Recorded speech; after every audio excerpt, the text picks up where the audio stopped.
തിരിച്ചടി കിട്ടുമെന്ന കാര്യം ഇപ്പോഴാണ് ഡിവൈഎഫ്ഐക്ക് മനസ്സിലായത്. കഴിഞ്ഞ ദിവസത്തെ സംഭവത്തിന് ശേഷം ശക്തമായൊരു മുന്നറിയിപ്പ്, താക്കീതായിരുന്നു പ്രതിപക്ഷ നേതാവ് വി ഡി സതീശൻ നൽകിയത്. അതിൻ്റെ ഒരു പ്രതിഫലനം തന്നെയാണ് നിലവിൽ കൊല്ലത്ത് കാണുവാനായി സാധിച്ചത്. നവകേരള സദസ്സിനെതിരായിട്ടുള്ള പ്രതിഷേധത്തിനിടയിൽ കിട്ടിയ അടിക്ക് ശക്തമായ തിരിച്ചടിയാണ് ഇപ്പോൾ യൂത്ത് കോൺഗ്രസ് കൊടുത്തിരിക്കുന്നത്. കൊല്ലത്ത് ഇന്നും സദസ്സിനെതിരെ യൂത്ത് കോൺഗ്രസിന്റെ നേതൃത്വത്തിൽ വലിയ പ്രതിഷേധ പരിപാടികൾ ആസൂത്രണം ചെയ്തിരുന്നു.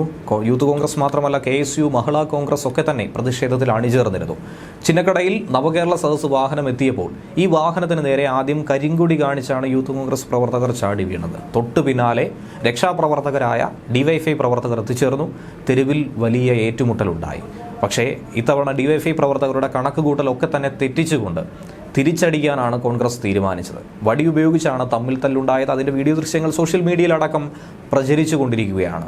വടി കൊണ്ട് ചുഴറ്റിയും അതുപോലെ തന്നെ കളരിപ്പയറ്റ് കാണിച്ചും ഒക്കെ തന്നെ അവരെ പ്രതിരോധിക്കാനും തിരിച്ചടിക്കാനും ഒക്കെ തന്നെ യൂത്ത് കോൺഗ്രസ് ശ്രമിച്ചിരുന്നു. നിരവധി ആളുകൾക്ക് ഈ സംഭവവുമായി ബന്ധപ്പെട്ട് പരിക്ക് സംഭവിച്ചു. പോലീസുകാർ തുടക്കത്തിൽ കാഴ്ചക്കാരായി മാത്രം നിൽക്കേണ്ട ഒരു അവസ്ഥയാണ് ഉണ്ടായത്. ചൂരൽ വടി കൊണ്ടാണ് ഇരുവിഭാഗവും തമ്മിൽ അങ്ങോട്ടും ഇങ്ങോട്ടും ഏറ്റുമുട്ടിയത്. കൊടുത്താൽ കൊല്ലത്തും കിട്ടുമെന്ന ഫേസ്ബുക്ക് പോസ്റ്റ് ഇട്ടുകൊണ്ട് തൊട്ട് പിന്നാലെ യൂത്ത് കോൺഗ്രസ് സംസ്ഥാന പ്രസിഡന്റ് രാഹുൽ മാങ്കൂട്ടത്തിലും സംഘടനയുടെ ഈ ശൈലീമാറ്റം എങ്ങനെയെന്നുള്ളത് ഔദ്യോഗികമാക്കി തന്നെ രംഗത്ത് വന്നിരിക്കുകയാണ്. ജീവൻ രക്ഷാസേന എന്ന ഹാഷ്ടാഗ് കൂടി രാഹുലിൻ്റെ ഈ പോസ്റ്റിൽ ഉൾപ്പെടുത്തിയിട്ടുണ്ട്. വടികൊണ്ട് രണ്ട് വിഭാഗവും തമ്മിൽ ശക്തമായ ഏറ്റുമുട്ടൽ തന്നെയായിരുന്നു നടന്നത്. ചൂരൽ വടികൊണ്ട് ഏറ്റുമുട്ടിയതിൻ്റെ ദൃശ്യങ്ങൾ ഇപ്പോൾ വൈറലായി പ്രചരിക്കുന്നു. പോലീസൊക്കെ തന്നെ എന്ത് ചെയ്യണം ഏത് ചെയ്യണമെന്നറിയാതെ അന്തം വിട്ട് നിൽക്കുന്ന ഒരു കാഴ്ചയായിരുന്നു. ഒടുവിൽ പോലീസ് തന്നെ ഇടപെട്ട് പ്രവർത്തകരെ പിന്തിരിപ്പിച്ചു.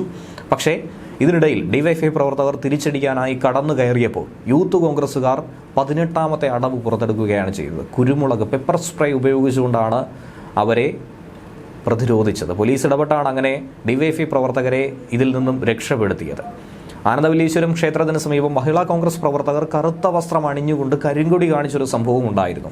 കരുനാഗപ്പള്ളിയിൽ കരിങ്കൊടിയും കറുത്ത ബലൂണും കരിങ്കൊടിയും ഉയർത്തിക്കൊണ്ട് കോൺഗ്രസ് പ്രവർത്തകർ ശക്തമായ പ്രതിഷേധം നടത്തി. പക്ഷേ പോലീസ് അതിനു മുൻപ് തന്നെ അറസ്റ്റ് ചെയ്തവരെ നീക്കുകയാണ് ചെയ്തത്. സമാനമായ സംഭവം ചവറയിലും കരുനാഗപ്പള്ളിയിലും ശക്തികുളങ്ങരയിലും ഒക്കെ തന്നെ ഉണ്ടായി. കരുതൽ തടങ്കലിലായി നിരവധി ആളുകളെ കസ്റ്റഡിയിലെടുത്തിട്ടുണ്ട്. അങ്ങനെയുള്ള സംഭവം നടക്കുകയാണ്.